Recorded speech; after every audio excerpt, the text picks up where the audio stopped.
Welcome back to Le French Rugby Podcast with me, Tim Groves, and two men who I imagine you all know pretty well by now. Ex-Scotland international and adopted Frenchman Johnnie Beattie, and former France international Benjamin Kaiser, who every time I turned my TV or radio on this weekend, one of you was there. Good weekend? Mate, overall, really good weekend. Quality rugby. France displayed the game that we were all dreaming about, and I'm sure we'll speak about it in more depth and stuff. But overall, I'm just chuffed every time there's a Six Nations game that delivers everything that we wanted. Even the Italy-England game, which was pretty rubbish to watch, I was just happy to see 40,000 Englishmen who were able to go over to Rome, enjoy the sunshine, 12 degrees, and everybody was drinking rosé, almost taking their shirts off. You know, there was the typical thing. But listen, but that's everything that we love about Six Nations. It's the traveling, it's the fun, it's the people having big smiles on their face, and then rugby becomes irrelevant. But on top of that, when in Stade de France you have an absolutely incredible game with two teams that properly went at it, then it just makes it special. Mate, the stadium, like Benji, I know you were in Cardiff, but I almost felt bad for you. I know Cardiff's an amazing place, but you would have absolutely loved Paris on Saturday. It was just amazing, from the pyrotechnics and the vibe in the stadium and the noise and the excitement, all the way through the game that I'm sure we'll talk about. And then it's the after bit as well. You know, if you're trying to make us feel better, you're bluntly making you worse. Right? You know that, right? But we're going to end up in the same place eventually. And it's what you talked about. It's the little bits that you forget, like the bits about the weekends away in Six Nations rugby. And again, everyone having beers at the beer stand outside the stadium. And then the best bit for me was actually coming back to the hotel and seeing, you know, Irish boys that had 12 pints of Guinness, trying to talk French and talk kick strategy with Irish boys that had 3 bottles of wine and were trying to talk English. You know, like just that kind of stuff that you forget and you miss. Crowds back in, making the experience proper again, and then being able to debrief and exchange and the sort of cross-border stuff that we all love and we've all missed for 2-3 years is back. So an amazing weekend. Really lucky to have been there again. Was really lucky to have been there in the autumn for the All Blacks game. And this one again was up there. And apart from being very jealous of Johnnie, Benji, what did you make of the game? Because France are the only team left with Grand Slam hopes still alive. What impressed you most? It's not like I can't say that what impressed me the most was Ireland, but definitely to have that'd be a surprise. We'll take that. But to be honest, I actually didn't think Ireland could play that well. No. They did really impress me. And what I'm trying to say is that I think what I was the most impressed by is France had to take it a whole different level that I thought that they reached already in November against New Zealand. I actually thought it was a harder game than the New Zealand game, what we were faced against on Saturday. So it's basically to give credit where it's due. We had a fantastic game because there was two teams that were absolutely incredible. So what makes me even happier is that you think when they've reached the top, I mean, if you look, you bring it back 2 years, winning England at home in February 2020 was already the Mount Everest for us, right? France were back and they were smoking the finalist of the last World Cup, and they were doing really well. And you're thinking they've peaked. That's all they can do. And they just gradually get better and better and better. And this one, for me, really feels like a step ahead. It feels like they were seriously challenged, that they could have lost it, that there were some incredible moments. They started off with an absolute bang, you know, and that's what really sort of makes me think that obviously they need the crowd, but they can swallow all that pressure. Antoine Dupont was average against Italy. He was outstanding for the first 20 minutes against Ireland. He was absolutely all over the place. You know, to give you an example, he plays that first line out really quick, leads by example, scores the first try a couple of seconds later. So I was hugely impressed by the tactics. 6 forwards on the bench proved to be key. I was hugely impressed by the opposition. I thought they were absolutely mind-blowingly quick and fast and incredibly better than anybody we faced in the last years. And when you say that you've faced Australia and New Zealand and England, it's a big statement. And I was just really impressed by how France dug deep. Still, I feel it was an all-around best performance we've seen in 11 years. Let's just put it that way. So that's how impressed I was. Well, you mentioned the opposition, Benji, and how impressed you were with them. And it's about time we got some balance on. Let's get an Irish perspective on the game. Former Ireland hooker and ex-Grenoble coach Bernard Jackman joins us. How are you? Hey everybody. Thanks for having me on. We just heard Benji's viewpoint. He was impressed with Ireland. What did you make of the game? I thought we showed a lot of character, a lot of spirit, good fitness, because we were completely dominated, to be honest. I mean, if Ireland had won that match, it would have been one of the greatest mysteries of all time. If you look at physical dominance, I thought France were incredibly impressive. But Ireland, when they got that opportunity to kick to the corner, they mauled over once well. Gibson Park took a try well, and we got a lucky break for the Mac Hansen try, and Calibre kicked well. So we stayed in the game. France's discipline is probably the one area that they need to improve on. I know they're working with Jerome Garces. They do give up penalties, sometimes quite needlessly. Now, they are a team that go after you at the breakdown, so that's always a risk. But yeah, for us to get a losing bonus point, I think is a really good result for us. And now we got to hope that France slip up. But I think the Irish team are on a good trajectory. We probably lack a bench, to be honest. I think that, France were able to change the whole front five by the 55th minute. We still had Tyke Furlong and Andrew Porter on in the 72nd minute, and they're out on their feet, but we don't have the same level of replacements that France have. And that's the concern for us. And 18 months out from a World Cup, I think Farrell is going to have to decide what he's going to do in terms of his bench, because we have guys like Conor Murray, Keane Healy, Peter Mahoney, who are really good players, but they're more guys to come on and protect the lead rather than to go chase a game. And I think that's maybe something we learned pretty clearly against France. Is it just a defence that Ireland hadn't come up against before, the type of defence, or was it just pure physicality or combination? Look, I think the problem for us is we haven't been exposed to that. New Zealand got more line speed than they had before, but they're not a blitz defence. Argentina were out on their feet when we played them in November. Wales had a poor performance against us, and they weren't as physical as they normally are. So we had the best ruck speed going into that game. And we have big ball carriers. I mean, it's the most athletic Irish team we've ever had. Like Keller, Furlong, Porter, Doris, Conan.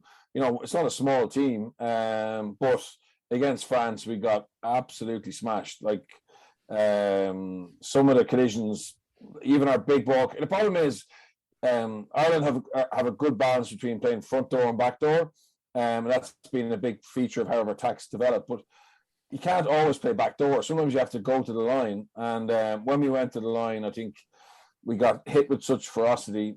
The ball became slow. And then your next option to go out the back isn't as easy. And then you got to go front door again. And that's it. And I just think France have found, a really good balance between really physical, aggressive players who want to defend, and that's Sean Edwards' effect, and obviously that's the identity and that's the team spirit. But players now seem to want to defend harder for France than they maybe did in the past. And I'm not saying they didn't do in the past, but there's a collective mindset there around defending. And I think, like people say, I did a show tonight, and they said, we learn a lot from that. But like, what we really learn, like, a big, powerful athlete who's bigger and more powerful than you is always going to be hard to overcome. You can't run away from a fight in a Six Nations or a Champions Cup run-in. You have to be able to match, go to the wall as such, and that's the challenge for us. And I think it's going to take us a while to figure out a plan. During the week, there was two big calls for me. One on the Irish side was, unfortunately, Johnnie Sexton was out for injury and Joe Cobbery was in there. For me, it was the best news ever for France, right? Yeah. And in Ireland, or in the UK at least, I was seeing a lot of newspapers saying, finally, Cobbery is going to be forced to have his big shot, right? So I really don't know where that conversation was coming from, but I think in a game that's going to be so tight, so narrow, adapting on the day to that really aggressive defense, blitz defense, probably the best guy you would want to have on the pitch would have been Johnnie Sexton. On the other side, unfortunately, we lost Jonathan Danty, and then Moefana comes in. Bloody hell, was he good? It's a really good point, Benjamin. I thought we had a better chance of winning with Sexton, and so did the bookies. I mean, it went from handicap of -2 to -5 as soon as he was out. But I do think we're never going to replace Johnnie Sexton, because his influence on the team is far greater than the amount of times he touches the ball, and that kind of player is so rare to get. So I thought Carberry did really well. Like, we're delighted with Carberry because he's always been a talented player, but hasn't had the chance to play in the really big games. So that's a positive. That looks like he's clearly number 2. But the challenge is to have, more people take ownership. Like, for example, Intimac, he's a gifted player, but Antoine Dupont takes a lot of the game management as is traditional in France. So we've Gibson Park, who's a tempo type 9. He plays fast, so he relies on his 10 to control things. And I know, speaking to some of the players, I was lucky enough to play with Johnnie, but players who play with him now say he sees the game 2 steps ahead of everybody else, and he makes people get in position. So the problem for us is that, we're locked and loaded now in World Cup cycle, 18 months to France. We may run into France in a World Cup, all going well. And we're going to be very reliant on Conor Murray, Johnny Sexton, Keane Healy, Peter O'Mahony, and that's going to be 18 months further down the road, So, whereas I think you guys going to Australia last year without all your frontliners allowed you guys find, Jaminet and Villiers, some more talent. Rockies obviously come through. So I think your strength and depth is, like, Teddy Tama, Vakatawa, Dante, Jalibert, and you're still in pretty good shape. I mean, for me, I think Marchand is world class, and you're taking Marchand off for 55 minutes to bring on, Muvaka, who's pretty good as well. And, like, you've got Bougerie, and sorry for my pronunciation, but I like the La Rochelle hooker. You probably know 5 hookers playing the top 14 Benjamin who could play international rugby. And Camille Shaw is not even in there. Yeah, Camille Shaw, exactly. So it's pretty mind-boggling what you've got. Julien Marchand's all right. He's all right. The boys laugh because I know his family quite well, and okay. I rate him highly. Yeah, exactly the type of hooker that I like because I think he's very reliable. He's very good on the basics. For me, he's made for international rugby. Yeah. He hardly makes a mistake. He's deadly over the ball. He's very good at scrum, line out, the overall activity. He's got that right balance of power, but he's got a good engine on him. He can run. And it's funny how you mentioned Muvaka, yes, but Muvaka will always scare me. I think somehow he might do something incredible, but he might cock it up too. Yeah. Whereas Julien Marchand, I think, is his main asset is that he's super, super reliable, which made him captain of Toulouse when he was 22. So I sort of rate him, sort of. Good. All right. And on the coaching side of things, Bernard, obviously you were a coach in France. You mentioned Sean Edwards earlier on. Just give us an insight into the job you think he's done. Yeah, look, he's brilliant. So when I went to so Gatland was my first ever coach in professional rugby in Connacht, and he told me to go to the Dragons. It was a good project. Now, he lied to me, but no, I got to spend some time in Welsh camp trying to learn. And Sean Edwards is phenomenal, and he keeps it so simple. I know good systems should be simple, but it's his ability to get players to play for him. And I saw players in Wales who to miss a tackle for Sean, put the fear of God into him. And he's not just always, hard man, push.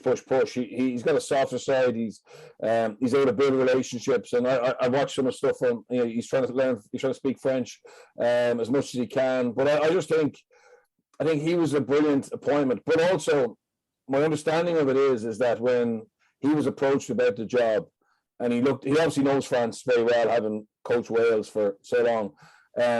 He insisted that there was no point getting him unless they brought in a kicking coach, Flock Killier.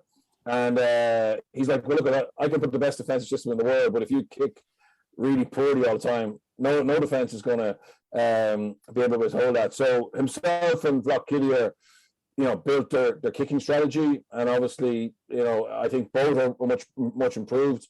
Obviously, I think they're fitter than ever they were. And then you've got Fabian, who's obviously very intelligent, and then you got Raphael at the top and Lauren Abid. Like it's a very nice staff, you know what I mean? And from my opinion always was that maybe, I know they paid Guy Noves big money, but good money, but it didn't seem to the most money was to be made in the top 14 or coach somewhere else. It was kind of federation coaches doing the national team, whereas now I think you've got guys who've been at the top level and they complement each other, really well. But Sean Sean has them revved up, and it's very similar to what they did in Wales, but his big focus is slowing the ball down with 2-man tackles. But what he's doing with France that he couldn't do with Wales is like really being aggressive on the counter ruck.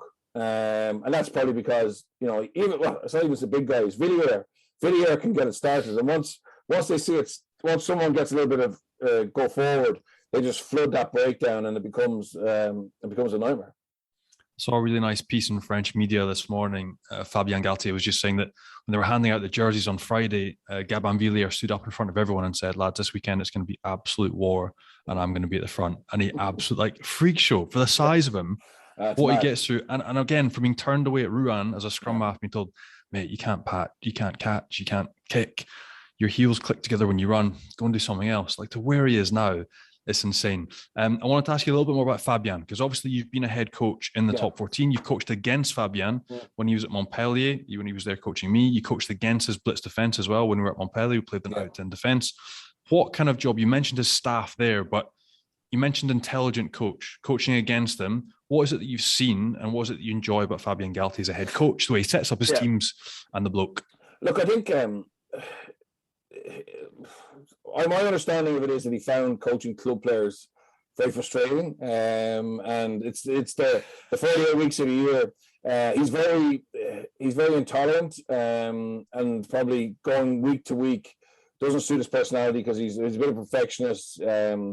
He struggles to see why people can't see what he saw when he played, and I think now he's got a gifted group who can do what he could do, and he's obviously a phenomenal player. I know that Joe Schmidt, who's a real technician, would have copied or used a lot of Fabian's straight plays, and saw him as a very. To be honest, in Ireland we've seen him as always being the most technically gifted French coach. I also think tactically as well. I think the problem was maybe personality in terms of being able to build relationships with players, being able to deal with that week in, week out. But I do think now, going into a block of Six Nations, November, I think that's great because he can just really focus on building things. And I said now he has a group of players who can do what he wants and maybe more, So, but I always found him a real so. Even when we're both head coaching in Grenoble and he was in Montpellier, we both did a bit of TV work. So after a top 14 match, it was difficult to really get on well with an opposition coach or both get on a bus or whatever. But I used to get to meet him at Six Nations games or in Europe, and you'd have 4 hours in the press box, or you maybe sharing a cab back, and he knows the game inside out. And I'm delighted to see him because obviously Montpellier ended badly, then Toulon ended badly, and you'd wonder was he going to get back into it, but he seems to have got the perfect job with the right group of players with the right target of being a World Cup. While we're on your time at Grenoble, you were there for 5 or 6 years. So how did that move come about? So I wanted to play in France, but it wasn't good enough. So I said when I retired, I'd try and get a coaching job there. And a guy I played with in Connacht was the captain in Grenoble. We were in the second division, and we actually lost. We lost a home barrage, so we finished second in Pro D2. Or I wasn't there this stage, but they finished second in Pro D2 and lost to Bordeaux, who finished 5th in Stade Lidiger in Grenoble. So you can imagine the club obviously having finished second, probably thought we've a great chance of going up, and to lose at home in a semi-final was a big blow. So the coach had Fabrice Landreau, another hooker, was the director sportif. He kind of spent his budget for the following year, but he realised it's going to be hard to go back to the Pro D2 again with the same staff. So he said, I'd love to bring in someone to do some defence consulting. Don't have much money. So we basically did a deal that I'd go for 6 weeks in pre-season. The pre-seasons in France are pretty short compared to obviously what we would have been used to, Johnny, in Ireland or Scotland or England. And so I went for 6 weeks. We shook hands at the end of that 6 weeks that if Grenoble got promoted, I'd go back full time the following year. So I came back to Ireland, was doing some media, was doing some coaching here, and went back, started doing video stuff. Before all virtual meetings, I was sending back clips Thankfully, Grenoble got a really good start, and a really good start of the season. We ended up winning Pro D2 pretty easily, and he brought me over then full time the following year. I ended up staying for 5 years. It was great, but we had a problem with money in the end, and our benefactor Serge Kampf passed away. The guy who owns the Jetty and Capgemini, and there was a bit of a run on the bank, and we had to start selling. We sold Paul Willems actually to Montpellier to try and pay the bills. So I wouldn't mind having kept him. He's a pretty good player. Just give us a picture of what coaching in France was like then, because that was you went there in 2011 and left in 2017. It's very different if you're with a club who are playing for the Manchan to stay up. So like it's you target games, and then we were sending players on a bus like who should never play in top 14 because we need to get our GIF quota up. And I wasn't head coach the first 3 years, but when I became head coach on a Monday, he'd have to go to the president with the team, and he'd look at the number of GIF and he'd be like, no. It's obviously different now because there's less non-GIF in your squad. But we had because we got promoted, we got promoted from the Pro D2. The best GIF players were already in top 14 clubs, so you're allowed 2 extra foreigners for your first year anyway, maybe for 2 years. So we were very foreigner heavy, but also we had to get to a certain level to get the money back from the league. So that was interesting for me because you always think as a coach you pick your best team every week, and it wasn't really the case. Obviously, you target matches, home games are crucial. You try and pick up 3 or 4 away from home. But it was brilliant. I mean, we had a lot of guys who played Pro D2 for 5, 6, 7 years. And for them to play Toulouse, they dreamed about that. So, emotionally, they were on a different level. And then the longer you stay in top 14, the better you have to be technically and tactically because that emotion wears off. So, but I loved it. I mean, it's a phenomenal league. And, going to places like Bayonne, Biarritz, Clermont, Toulouse, the atmosphere, the hype, the buzz. So we were playing a stadium, Stade des Alpes, which is a great stadium. It's a great stadium. First couple of years we were getting 20,000 sellouts. It was phenomenal.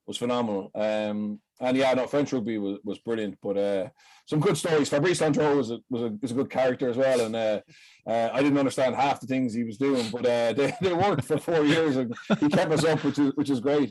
Did he do Benny B? Did he do this song? Home win, every home win he did the Benny B. Fabrice Landreau is a Stade Français legend. He was a Grenoble with the Mammoth, the pack of the Mammoth in the 1990s, where they were absolutely massacring everybody, just pure size. And then he came up to Stade Français and stuff and did really well, got into the French team, retired from Stade Français, picked up the academy. And I was a 15-year-old, fat and very, very pale hooker at the time. But he kind of liked me. So he got me all the way to the first team and stuff. So I've got a close relationship with him. But he's renowned for his song of Benny B, which is like a French rap or whatever. But he does it shirt off in the bus. Benny B.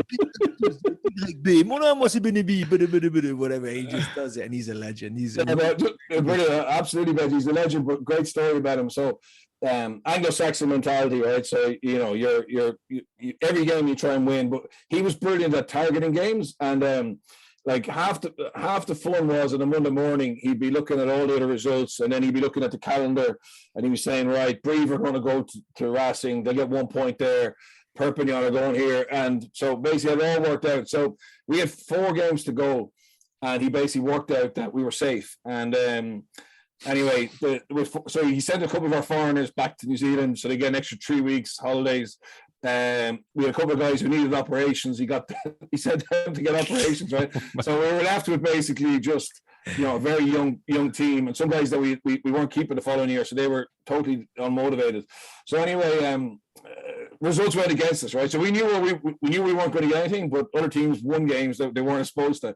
So it came down to the very last day of the season. We were going to Toulouse away, and Perpignan were going to Clermont, right? Now Perpignan had won the top 14 maybe 2 years before that, so Perpignan were good. They just had a really bad year. And if Perpignan won and we got nothing, we were relegated, right? So anyway, it was too late. We'd already picked the team of Esports, and we were on the bus to Toulouse from Grenoble. And we used to stop in Montpellier at the same hotel every time we were going that way. And next thing, the bus goes off down towards the how would you say? It's not a lake there. There's a estuary or whatever. It's famous for oysters, right? So anyway, we're driving down this little road, and I said to Fabrice, "Where are we going?" He goes, "Oh, repas special, right? So it's just like a special meal." So we go into this little village. There's no hotel. There's no restaurant. And next thing, these fishing boats are coming in, and Fabrice is waving because he knows everybody, right? And they start giving like oysters, right?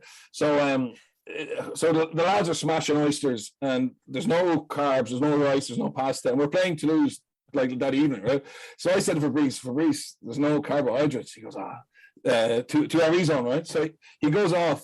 The next thing I see them come back with white wine, right? And I was like, some carbs in that. The souk, whatever. So the lads are having their wine and oysters. We get back on the bus within a half an hour. Everyone's there in the back of the bus. So we go to Toulouse, and we're getting spanked at 40. At half time, it's 40 points. And next thing, Perpignan are winning at Clermont. I'm not sure if you were there, Benjamin. I played that game. Anyway, at the end, so our match was happening on the pitch, and all the coaches are watching the game in Clermont on iPad. Oh man, it's crazy, but look, it was fun. Mate, I remember that game because there's like a penalty at the end. Yes. If we go to touch to try to go for bonus point or something, whatever, and if we lose the touch, whatever, they have one more shot. Yep. And Guillaume Guirado, who was playing with us in the French team with Morgan Parra at the time, he's begging him, like I've never seen anything like it. He's like, Morgan, please don't take the shots, please don't, because if we take it, there's like a minute and a half done, right? And he's like, please, I'm begging you a bit. He is crying on the pitch. Kick it to touch, please. And at the end, they had a fallout and stuff. But Morgan's like, mate, it's not about you. It's not about Perpignan. I'm just about scoring more points. Don't want to take any risk. Even we would have still been qualified. Yeah. But whatever, you still want to win at home, right? There's not even a question. And I remember the tension was sky high, and I didn't know that it was you guys on the other side. Yeah, we were the other side, and so he was going, look, they won't win in Clermont, and we were like, but Clermont have nothing really to play for, and Perpignan were good. They were actually good, but look at anyway. Bloody hell. Saving the boys on the oysters and wine in the pre-match meal, mate. That's what you were saving. I was going to ask you as well, did you not, was not something stirred up at Grenoble when you were coach? Did you not ban them from desserts for a bit as well? And that caused absolute uproar as well. That was exaggerated. So so basically what happened was we went up to Alpe d'Huez for training camp because it's very hot in Grenoble in the summer. So we used to try and go up to Alpe d'Huez to get a little bit of fresh air and train up there. And anyway, basically our body fat, so this was our 4th year in top 14, so everybody's getting really comfortable, right? So some of the boys came back, and now I was always in fat club myself, so I'm not saying I was a saint, but I used to get out of fat club at some stage. So the boys came back, body comp ridiculously bad, and the team doctor over there at Grenoble anyway had a load of power. Like, he was really powerful, nearly like a head, nearly more powerful than the head of S&C, more powerful than the head of the head physio. And anyway, next thing I saw, we'd have like really nice desserts at dinner at night, and that's no problem. But then the ones that were left over would come out in the morning with breakfast, right? Okay, and then so basically some of the boys would be having their cafe and like whatever, like little tart, and the desserts in France are beautiful. But they wouldn't have any like protein, and this is pre-season, whatever. So then at lunchtime there was more desserts, right? So I went to the doctor, said, look at what's going on. He's they're training so hard. We need to, for their mind, for the test, right? And I was like, yeah, but like half these lads are in fat club, right? So we're getting them up at 6 o'clock in the morning to try and get them the extra cardio, and then they're having like chocolate cakes for breakfast, lunch, and dinner. So he went to some of the players. Arno Heggie, you're probably betting against him. He's a legend. He's a legend, yeah. So Arno wasn't happy about this, the coach getting involved in the nutrition and stuff. And so eventually we agreed that we just have dessert at night. But anyway, it got to Rugby Ram or someone like that. And it became, I was trying to ban desserts, which I like dessert myself. You know what I mean? I wasn't going to take we all love a dessert. You know what I mean? So it was just funny. It's amazing because Arno's now coaching at Grenoble, isn't he? He's coaching at Grenoble, but they're in the shit. They're on their reserves, aren't they? Arno's a really physically he was tiny, but yet he was a very good footballer. He used to have a big influence on the pack. So he went away to Dax, I think, and now he's back. But yeah, it's a tough first kind of big coaching gig for him because they're down the bottom of the table. So hopefully they can survive. I mean, when a club starts to slip like that, look, relegation can kill a club, and unless you go back up quickly or you have finances, it becomes really difficult. Right, going back to the rugby quickly, how do you think other teams are going to play against France and try and take them on? Who are you now tipping to win the championship, if not Grand Slam? There's only one team that can do it. And what did you make of the Irish choice to go for points and not go for the corner? Okay, yeah, so I'll go backwards. So I think we should have kicked to the corner. I think, ironically, we actually had, obviously we'd scored from a maul, even though we weren't as big and powerful as, but we had a very good technically constructed maul. And I thought France at that stage, their players off the bench hadn't really found a rhythm in the game, even though they made a lot of changes and we were on top. And I also thought that, I think kicking it gave them a minute under the post just to get a little bit of air. They obviously kicked it long. We got into a kick tennis battle, and eventually Ireland kicked it out on the, and they won that kick tennis, and then he got going. I mean, at the end, I thought the bench for France, the last 7 or 8 minutes, were really good and powerful. And I thought Johnnie, that was a try. I mean, if the referee doesn't say it's not a try, I think the TMO gives it. I think Dan Sheehan did really well to hold him up, but he already had it down. So I think we should have kicked to the corner. I think if Sexton's there, we kicked to the corner. And I'm not saying we would have scored, but I just thought that was the right thing to do. I think France will win it now. I'm fascinated to see though how they will deal with going away from home. That's a big test for them, but they seem to be relishing these milestones, these opportunities. The All Blacks, they seem to really build up the Ireland game. I think so they saw that as being a key game. So I do think France are good enough to go and win it now. How would I play against them? Yeah, I agree. You need to kick a lot. I think the problem is that you can't just play a 1-3-3-1 shape and expect to do what you do all the time. So I think if you are going to keep the ball in hand, Johnnie, you have to play closer to the hook. So the problem is, if you look at what France did, and I'll send you a clip. So from the scrum penalty in the 37th minute when they got advantage, they played this pattern where all the forwards got around the ball, and they just went like at a second defender. So really compact, and they were just punching through. And eventually Dupont makes a little half break, and eventually Bundyaki strips it. But they did that 2 times or 3 times in the game. They did it against New Zealand, and it's like, right, we're going to take you on, okay? Now I know Ireland or Scotland aren't equipped to do that to a same extent, but if you have a 9 who can snipe and can put people into space or just on the gain line, very close to that first and second defender, no matter how big France are, it's very difficult. They don't get line speed. And I think then you just start to compact them a little bit. But I think everybody plays that long pass off 9 to the second forward with a tip on and in. And by the time he gets it, he can't even put footwork on. Smashed, yeah. So I wouldn't be doing that against them. I think if you get stuck where you've got no momentum, I would be kicking. But to get momentum, I think you can't have the ball in the air for a long time, and that's what New Zealand tried to do. That's what Italy tried to do. That's what Ireland tried to do, and I don't think that works too well.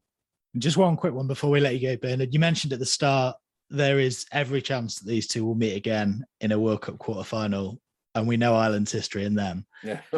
You mentioned it's difficult to learn things when there is a physicality difference. Andy Farrell's going to have to learn things from it.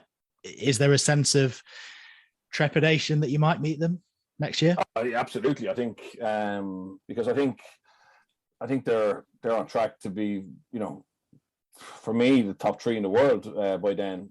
South Africa, you'd imagine, will come back strong.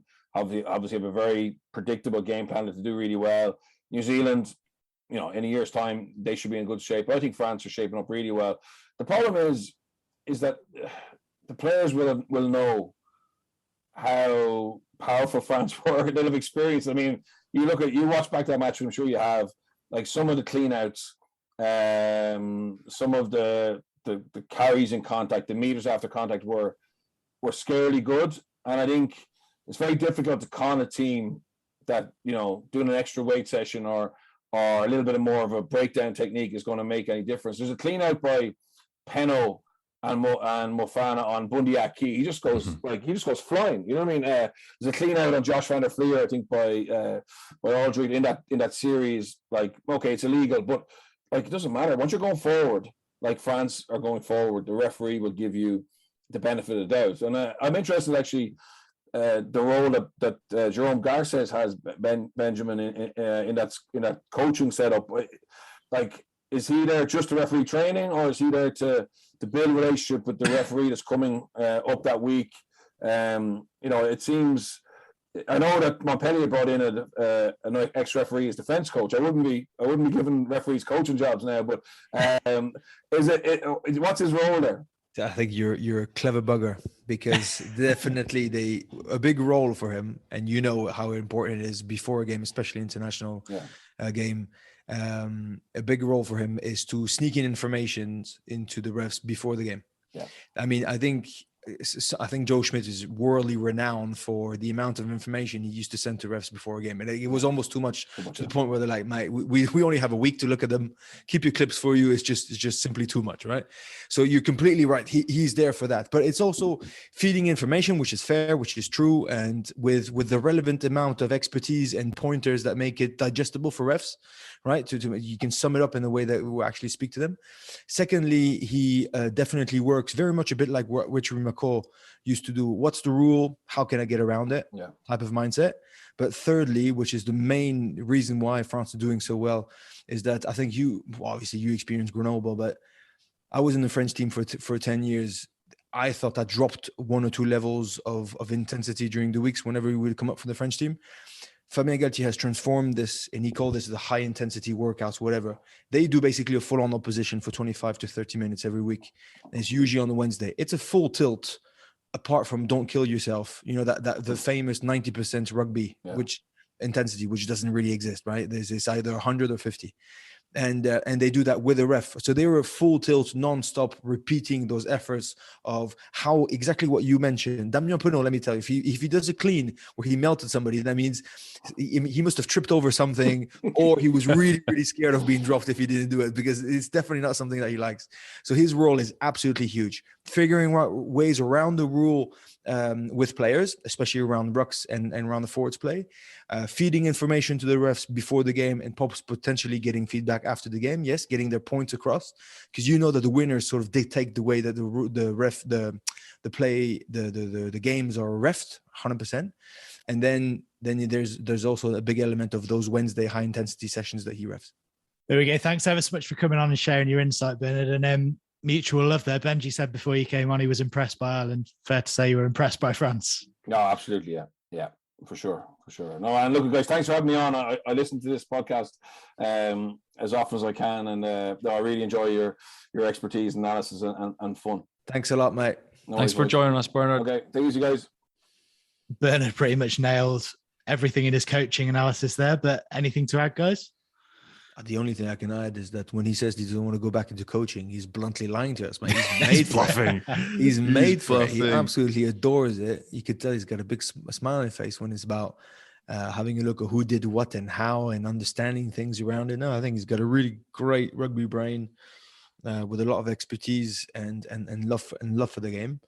But look, what I adore is that when he asks questions about France, is because we're basically setting the trend, which is the first in our history, pretty much. We used to be, the French flair and all that. They were not setting the trend. They were just making sparkles from time to time. But now we're clearly leading the way in terms of the way that rugby is played at the moment. So this is extraordinary news. Right. So a very quick chat about the other games at the weekend then. Johnnie, Scotland, what happened? Another false dawn? Just not accurate and disciplined enough when we needed to be. Didn't control it well enough. Again, the crazy thing is, the past 2 years have been no crowds, right? Scotland get an emotional roller coaster. They beat England in a smash and grab. Then you go down to Principality. You haven't won there since 2002. And Scotland now have a squad that I feel is capable of beating everyone, but that doesn't necessarily mean they're going to beat everyone every time. And so they were in the game. They've lost by 1 score, and they just didn't control the game at moments that they needed to. It was hugely physical. Like, I think Wales did really well to reduce their game plan and make it really tough for Scotland. And that was it. Key clean outs at a few key moments, and the game goes the other way. Just not quite disciplined enough. Again, Finn's yellow card was a sort of final nail in the coffin, but just not quite tight enough, not quite the level of execution that you need, and you lose the game. I don't know, you were there live, Benji. What did it to you, obviously, it's different from me. It's very, very sore as a neutral. How did you see it? Yeah, I was there commentating for French TV. It was definitely not the same level as France-Ireland in terms of intensity and skill and all that. But I really did think that it's a wasted opportunity for Scotland. The game was there for the taking. Both teams doing well, but committing too many errors. I think the only thing you can underline is the resilience of Wales, who just never gave up and who were hanging about by a thread and were clearly dominated, especially in the first half, who just kept on coming back and coming back. And in terms of leading by example, unfortunately, Finn made a couple of mistakes and got a yellow, and Dan Bigger played 40 minutes on one leg, kicked the winning drop goal, and led in a beautiful, very, very impressive way. So just for his heart, captain, full stadium at Millennium, which hasn't been, since forever in Wales, because they've been pretty strict with the whole COVID thing. For a Welsh side that obviously is under a huge amount of pressure, after getting pumped by Ireland and some bad results in November, I was just really impressed by how much they wanted it, how much he wanted it, and what he delivered. And I just thought the big players of Wales, stood up. The big players of Scotland didn't. Next, let's move on. And what of Italy, England? Did we learn much about either side? Man, I gave you the resume before the thing. The only thing that you can speak about, or the only good news about this, is that people got a good weekend in Rome. The game was average. England were average. Italy had nothing to offer.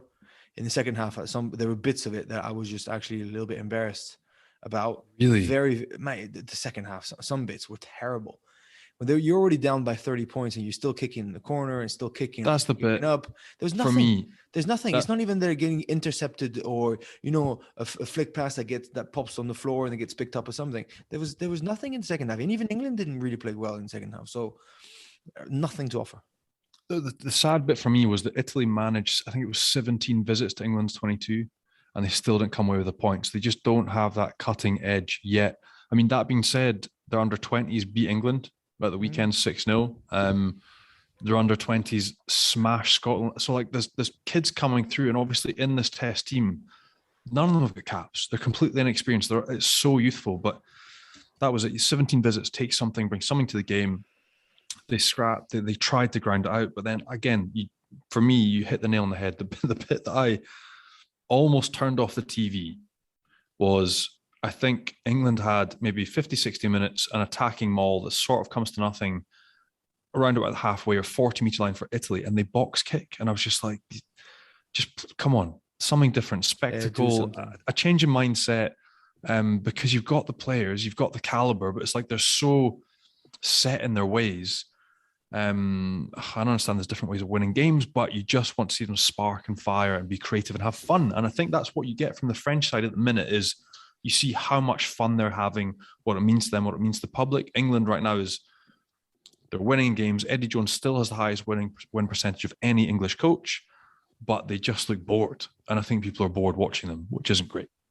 Yeah. But if there's one last thing I know on a positive for Italy is to say that a long time ago, there's a mate of mine who told me that the under-21s, the Italian under-21s were doing well. There was a strong generation that just got chucked, and they were only 20, not even 21. They were still be able to play for the under-21s. They got chucked in the first team and went to New Zealand and got pumped, but then stuck with the friend in that national side. And those boys are Martin Castrogiovanni, Sergio Parisse, Gonzalo Canale, and the Bergamasco, probably Mirko Bergamasco. Mauro was already playing for the national side. So if they have under-20s that are good, mate, get them on that bus. Like not in 2 years, now. Because they won't do anything. And get them in. But get them in now, and at least they'll get some experience, and you can get excited about it. I want to see a 19-year-old Italian side, and if they get pumped, they get pumped. I'll be the first one cheering on for them because these boys are getting better by the minute. Well, we've chatted about the games, so shall we have a quick look at how you're doing in the Guinness match pint predictor? Do you know? No, I don't know. I must have done really well in the first round. Second round, I was cheering on for Scotland, so I must have buckled down for that one. But the rest I did good. Second round, not so good, Benji. Johnnie overtook you this week. Yeah. But he always does his predictions after me, though. right? I do And it he's before the just game. surfing Oh, on it them. just has to be before the game. It doesn't matter if they're after you. It's like I'm doing them John- after the final whistle and cheating. Johnny, you are third in the Guinness Legends League. Well done. Very nice. I'll take it.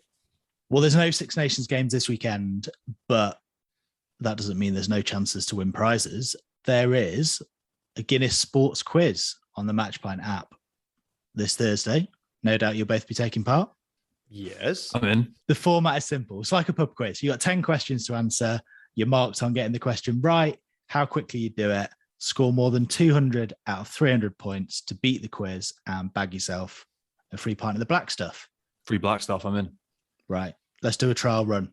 3 questions. Which player has scored the most tries in this year's Guinness Six Nations? Well, Gabavilier. It has to be him. He scored 3 the first one. I was going to give you multiple choice options, but you bang on. There you go. You're already winning. You'll both know this one. When was the last time France won the Six Nations? Won the 2010. Six Nations 2010. Yeah. was a Again, grand you slam.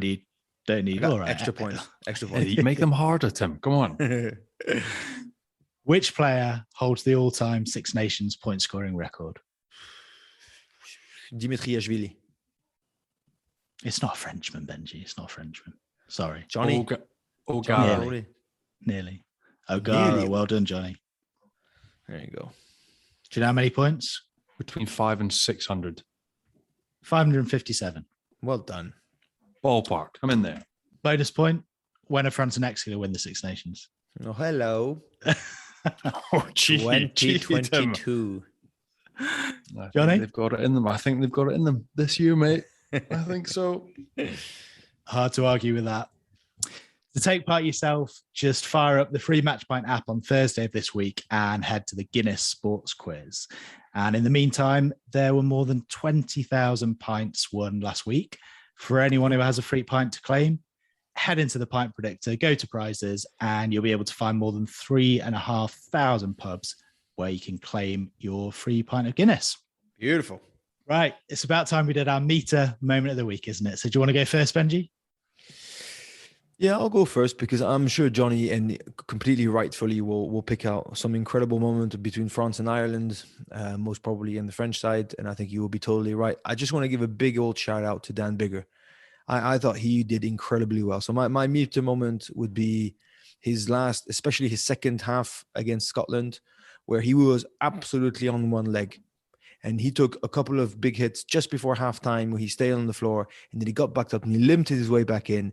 And there was clearly absolutely no chance he was going to come off the pitch. And he scored the winning drop goal with a penalty advantage. And everybody in the stadium was like, why did you kick it? You know, having a go at him and stuff. In the end, it proved to be key. And he was incredible. I loved the moment. Now, there you go. That's my actual moment to sum up his whole thing. Before he comes off, there's a penalty for Wales. And he's about to kick it to touch, and he sprints. Well, he limps to the touch. He's like, can I kick it to touch and then get subbed off? He asked before because he wanted to make sure that he could have the most reach with his boot before. I think it was Callum Sheedy who came on, the Bristol guy. And so that's, leading to the absolute last glimpse of moment that he could. And he found a beautiful touch, chucked the ball, fell on a chair. And I was really, really impressed by him. There was a beautiful interview with him by the end. He got a cheer by the whole crowd. And I think he was pretty chuffed. I didn't even connect that it was his 100th calf, but that's bloody hell. That's a huge achievement. So my meter moment would have been when he decided to kick the touch before he got subbed. But overall, his second half where he showed incredible resilience and grit, just a big set of nuts, really. And I was really impressed. Benji, you've got me. I was going to go for a big defensive performance, the blitz defense, Gabin Villiers announcing during the week, it's going to be freaking war and I'm going to bring it. I'm going to be the instigator because it was a phenomenal team performance by France. They're now the only team unbeaten and still tilting at a Grand Slam. But my meter moment of the week was also Dan Bigger. So you've got me.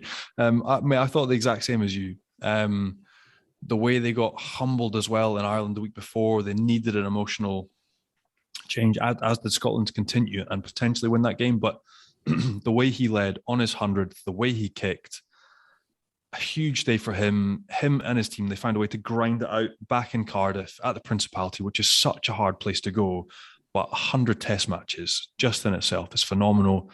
But the way he led, the way he kicked, and then also the moment for me that I actually really enjoyed was him with one of his kids on the pitch after the game. I thought that must have been very cool to have done that for your country, drag them back, win the game, not single-handedly, but a very important piece as captain as well on your 100th test. So my meter moment of the week was also the performance and spirit and character shown by Dan Biggar this weekend. Well done him against Scotland.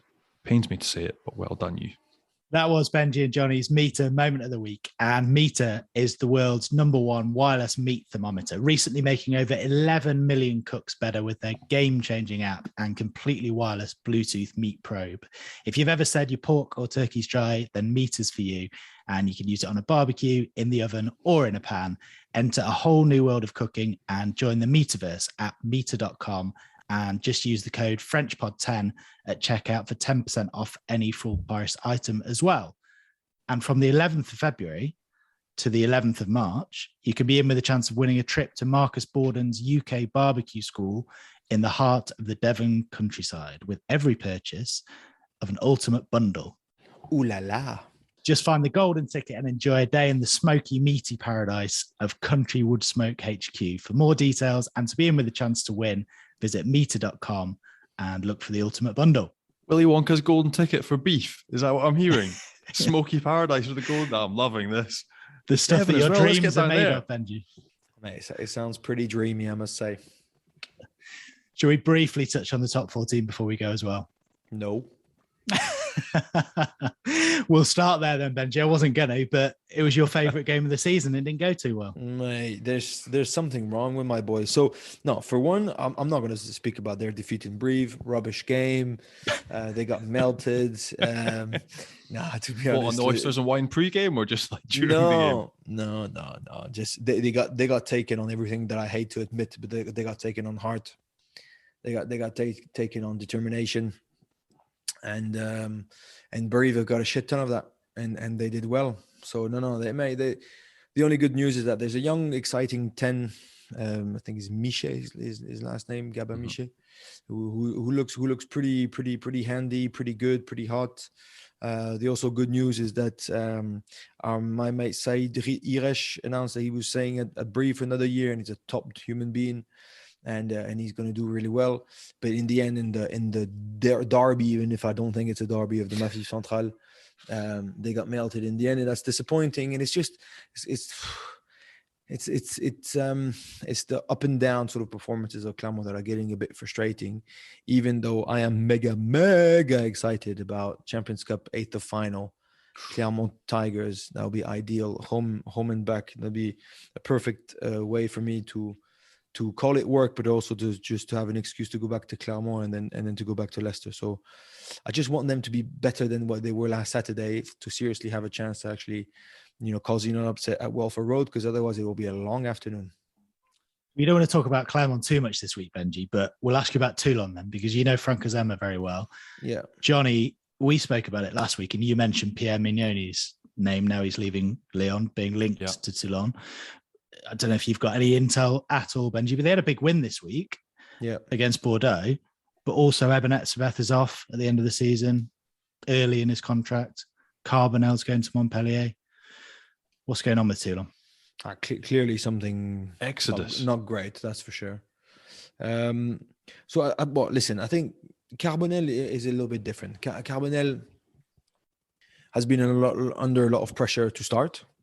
Has not been picked for the French team, was a little bit in a dark spot with Patrice Colazo, and then Franck Azema just picked up the pieces after that. He was already pretty how do you say that, in a rocky moment of his season. So for him to leave is a big upset. I heard there was like a sort of a letter from the supporters of Toulon, saying that it was a scandal and that his heart and his blood is Toulon and stuff, and you can't let him. It's true. He's got.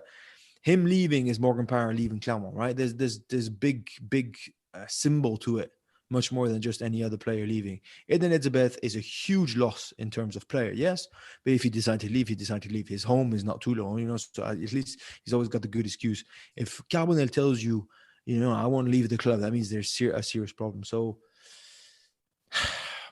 I just think they're not performing the way that they should be. Even against, who was it, Bordeaux? Yeah. It was still, they played really aggressive rugby and they were really fronting up, and which was great. And Facundo Issa is a machine, and Sergio Parisse did well. Eden Elizabeth was on the bench, was on the field, and Serin and Cheslin Colby fullback, whatever. Mate, they've got some serious players. But Cheslin Colby, for instance, the day that he does half as good as what he used to with the Toulon shirt on, you call me, because at the moment he's nowhere near his level. And I'm not saying it's because of him. I'm saying it's because the whole team is not putting him in the place where he can shine like he would normally would be. For one, he's playing fullback. I'm not sure if he's a complete fullback. Toulouse actually left him on the wing, right? And they just let him do his thing from time to time, not like force him with responsibility of catching those high balls and all that. So I think it's clearly complicated. There's Franck Azema, yes, but there's also Julien Dupuis who's still in there. I think if Pierre Mignoni is from Toulon, right? So he's always been he's the boy from there. So there's always a dream of getting him back. I was very surprised of seeing him leave Lyon, but I think maybe it was sort of his decision to say my speech isn't really hitting the tone or hitting the heart of the boys as much as it used to, or as it should. From what I hear, Bernard Lemaitre was pretty clear to say that it's not like he's coming to replace anybody. It was more an addition to the team. Now, we all know, because we're not stupid, and what this means, it means maybe that we can't get rid of anybody. And then we'll see after, 3-4 weeks, it really did not work. Huh? So we have to get rid of someone, because I just don't see how it's going to fit. Fred Michalak walked up there for skills. Julien Dupuis is in there. Franck is in there. I just think it's going to be one too many. So... And I'm not even sure that's the only guy that they decided to sign. I think he mentioned there was going to be another addition in the staff. So things are changing. Things are not great. Could you see? I clearly agree, not great. So Etzebeth leaving a contract till 2025, like upping sticks and refusing, obviously a very well-paid contract, because clearly it's not going well. If Mignoni is the guy that's coming in to fix it, and you said you can't shift anyone around, I was going to ask, you obviously know Franck Azema very well. But Frank's been the number one at Clermont. He's currently the number one at Toulon. You mentioned other guys in the coaching staff. Could you envisage a scenario whereby Pierre Mignoni was almost a director of rugby and Frank was head coach? Would that work, or do you think? I don't think so. I don't think it would be. Crazy. unless Pierre decides to be. It's true that now you say that, Bernard Lemaitre did say that he was keen on Pierre Mignoni, not just for the team but just for the whole club.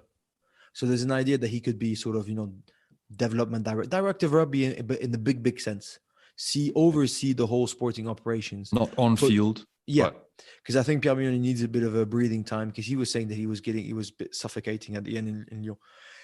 What I know about Franck is that he's a guy that is a straight shooter, that will not stay for the sake of it. He doesn't need the job. He doesn't, it's not like a survival mode. He will rather leave with a clear conscience and with his head up high than anything. But he's a team player, so he's ready to be flexible for anything, as long as it's for the benefit of all and is done respectively. I know that he gets along well with Pierre Mignoni, because Pierre Mignoni was in Clermont, obviously, for a long time. And then Franck arrived as a backs coach. And I'm pretty sure they might even play together just briefly in Clermont, and then, and just missed each other in terms of coaching. So a lot of respect, a lot of admiration on both sides, zero trouble between the two. Eden Elizabeth, the only thing I could tell you, Johnny, is that you know how it is. It could be personal reasons. I'm not saying it is, but it could be. It's the only one where it could be. It's not like he's saying, Toulon shit, I'm just going to walk out. He did say he wants to go back to Safa for personal reasons, so there could be something a bit deeper in there. And Johnny, Toulon won at the weekend, and we're talking about the trouble there. Toulouse, 5 defeats in a row. Is it just a case that they've got so many internationals, they're all away, or is there more to it? No, it's just they've got so many people away. Even when they've had a few of them back, they haven't looked themselves. They look shaky. But when you take away Gelange, we talked about Marchand, then you take away 2 hookers from any team, like, you're going to struggle. You've also got Cyril Bay away, Anthony Gelange, Antoine Dupont, Ntamak. Like, you're taking away the heart and core of a team against sides that aren't losing anybody at the minute. Toulouse have got the highest representation with the French team. So it's going to be a tough period. It always is. They're the team that always gets hardest hit. But you got to think, come playoff time, they've got to be thereabouts, have all their big dogs back and be ready to go. But that's it. It's been a little bit worrying, more also just the manner with which they're playing. They just look a little bit lost, not quite with the confidence and the swagger that we've seen the past 2 seasons. So it'll be really interesting when Antoine Dupont, everyone gets back. But at the minute, not happy. Five games on the trot, not good for them at all. Thanks, Johnny. Thanks, Benji. A big thanks to Bernard Jackman for joining us as well. And you're off to make your annual phone call to Gregor Townsend, Johnny, with all that analysis ahead of round 3. It's done, mate. I'm off skiing tomorrow. That's what I'm doing. I'm going down to Spain because it's the kids' holidays here, and I'm not picking up my phone, I'm not speaking to anybody. I'm just going to look after crying kids, trying to get them in ski school and trying to have a nice time for 3-4 days. So I will see you next week and chat to you then. Enjoy. Yes. Thanks, guys. We'll be back next week to look ahead to Scotland, France. And thanks to all you guys for listening as well. Make sure you hit subscribe, leave us a nice review if you can as well. Check us out on Rugby Pass and on YouTube. And we'll be back next week. Au revoir, guys. Cheers. See you, fellas.